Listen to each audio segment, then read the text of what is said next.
Today I'm going to talk to you about how I train the cone. Now this is a multi-step process, and so in this I really want to focus on wrapping the cone.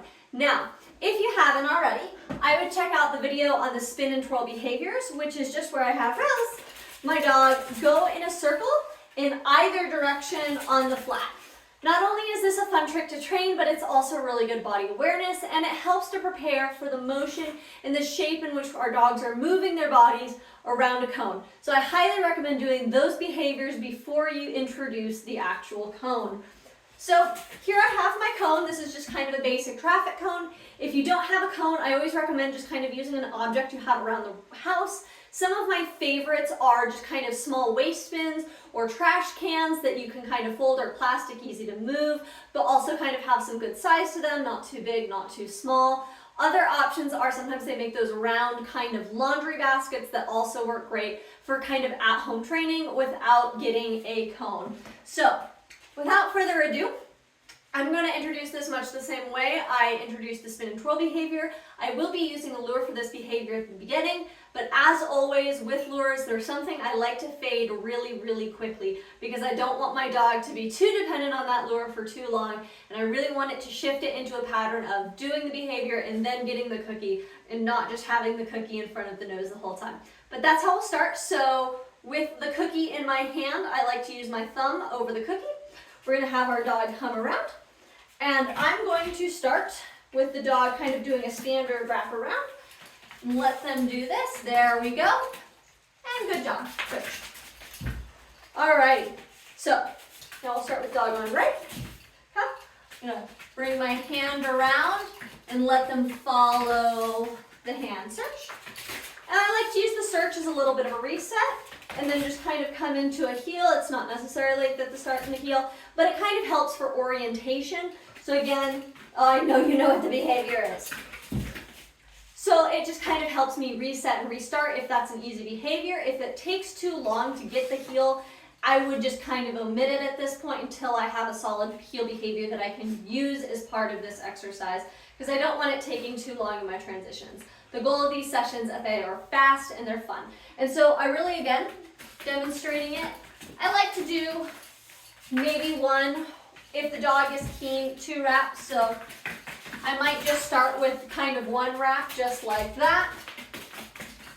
And I like to throw, oh, there you go. Had a hard time following that one. But I'm trying to make sure my placement of my cookie, I'm trying to put it on the back side of the cone. So that will be easier as my dog transitions to doing multi-wraps, because then they're already in place to just keep following. There we go. Now, as always, everything we do on the right, we want to do on the left. Yeah. Alrighty, good job. And back around. There we go, very nice. Alrighty, get one more, just like that. And there we have it. So this is how I like to really introduce that step 1 of getting around the cone. My key goals are to make sure that my dog is joyful, they're having a good time, they want to be here. I want this cone to be a positive experience for them. I don't want it to be something where they're just spinning endlessly until they're like, I'm tired of this. So as you can see, I'm really watching her body language, that she's excited to be doing these multi-wraps. Otherwise, I want to keep my wrap short, my session short, and my value for my rewards extra high. So first step 2, now I'm going to start fading that lure. So same behaviors we've been doing before, but now I'm going to kind of reduce my hand motion in this behavior. So, okay, go ahead. There you go, good job, good job. So again, I'm trying to put the cookie in front of where she needs to be. Good job, good job.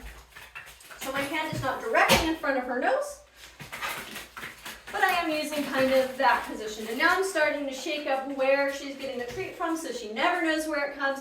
So she's just kind of going around it. Good job. Oh yeah, I got a little excited there. All we're gonna do is just reset.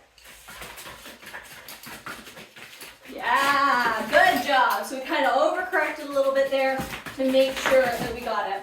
Also switching up the number of times we do it. Let's get it out there a little bit. And now I'm going to once again reduce kind of the amount of hand gesture I use. So ready? Yes, good job. All right. Yes. Yes, good job. Good job. Okay.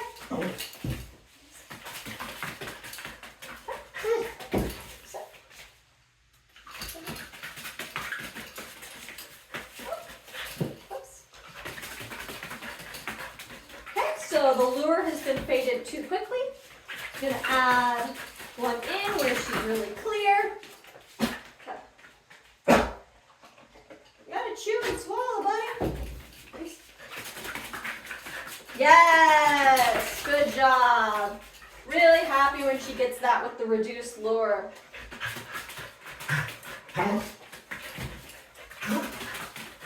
Yes, good job. Alrighty, now let's take it back to what you really know. Ready?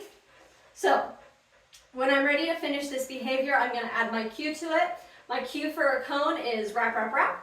This is from the Handling 360 program, so if you're interested in kind of more of a verbal handling system for agility, I highly recommend checking that out. That is what I use, but I kind of show a simplified version of verbals that is just kind of generic to agility here.